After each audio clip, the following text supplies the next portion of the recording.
ಅದಕ್ಕೆ ಏನಾದರೂ ಒಂದು ಶಿಕ್ಷಣ ರಂಗದಲ್ಲಿ, ಸಾಮಾಜಿಕ ರಂಗದಲ್ಲಿ, ಧಾರ್ಮಿಕ ರಂಗದಲ್ಲಿ ಒಂದು ನ್ಯಾಯವನ್ನ ಕೊಟ್ಟಿದ್ದು ಅದು ಭಾಲ್ಕಿ ಮಠದ ಡಾಕ್ಟರ್ ಚನ್ನಬಸವ ಪಟ್ಟದೇವರಿಗೆ ಸಲ್ತದೆ.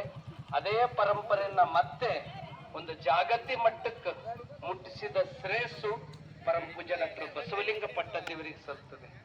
ಅಪ್ಪುಗಳು ಒಂದು ಮಠದಲ್ಲಿ ಸೊನ್ನೆದಿಂದ ಆರಂಭ ಮಾಡಿ ಇವತ್ತು 20,000ಕ್ಕಿಂತ ಹೆಚ್ಚು ಮಕ್ಕಳ ಶಿಕ್ಷಣ ಪಡಿತಾ ಇದ್ದಾರೆ.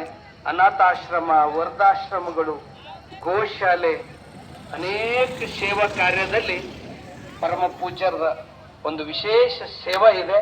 ಅಂತ ನನ್ನ ಗುರುಗಳ ಒಂದು ಅಮೃತ ಮಹೋತ್ಸವನ್ನ ಏಪ್ರಿಲ್ ತಿಂಗಳಲ್ಲಿ ಏಪ್ರಿಲ್ 20, 21, 22, 20ನೇ ತಾರೀಕು ಬಸವ ಜಯಂತಿ ಇದೆ.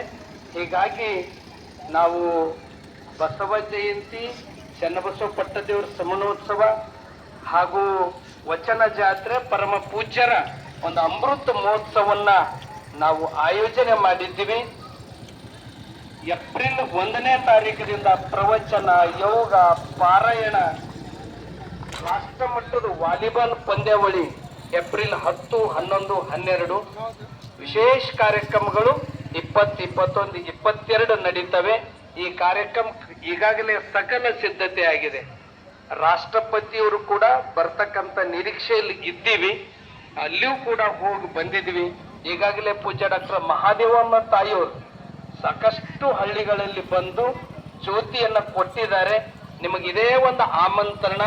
ಇವತ್ತೇನಾದ್ರೂ ಮಕ್ಕಳು ಭವಿಷ್ಯ, ಹಳ್ಳಿಯಲ್ಲಿದ್ದಿರ್ತಕ್ಕಂಥ ಬಡ ರೈತರ ಮಕ್ಕಳ ಭವಿಷ್ಯ ಉಜ್ವಲ ಆಗ್ಲಿಕ್ಕೆ ಪರಮ ಪೂಜ್ಯ ಡಾಕ್ಟರ್ ಬಸವಲಿಂಗ ಪಟ್ಟದೇವ್ರದ ಅಪಾರ ಕೊಡುಗೆ ಇದೆ. ಅಂತ ಪೂಜ್ಯರ ಒಂದು ಅಮೃತ ಮಹೋತ್ಸವಕ್ಕೆ ನೀವೆಲ್ಲರೂ 22ನೇ ತಾರೀಕು ಬೆಳಗ್ಗೆ 8 ಗಂಟೆಗೆ ತಮ್ಮ ಊರ ಕಡೆಯಿಂದ ಬಿಟ್ಟು ನೀವೆಲ್ಲರೂ ಚನ್ನಬಸವ ಆಶ್ರಮದಲ್ಲಿ ಸರಿಯಾಗಿ 9 ಗಂಟೆಗೆ 22ನೇ ತಾರೀಕು 4ನೇ ತಿಂಗಳು ಏಪ್ರಿಲ್ನಲ್ಲಿ ನೀವೆಲ್ಲರೂ ಬರಬೇಕು. ನಿಮಗಿದೇ ಆಮಂತ್ರಣ ಅಂತಕ್ಕಂಥ ಮಾತನ್ನು ತಿಳಿಸಿ ಮುಂದಿನ ಕಾರ್ಯಕ್ರಮವನ್ನ ಇಲ್ಲಿ ಮುಂದೆ ನಡೀತದೆ.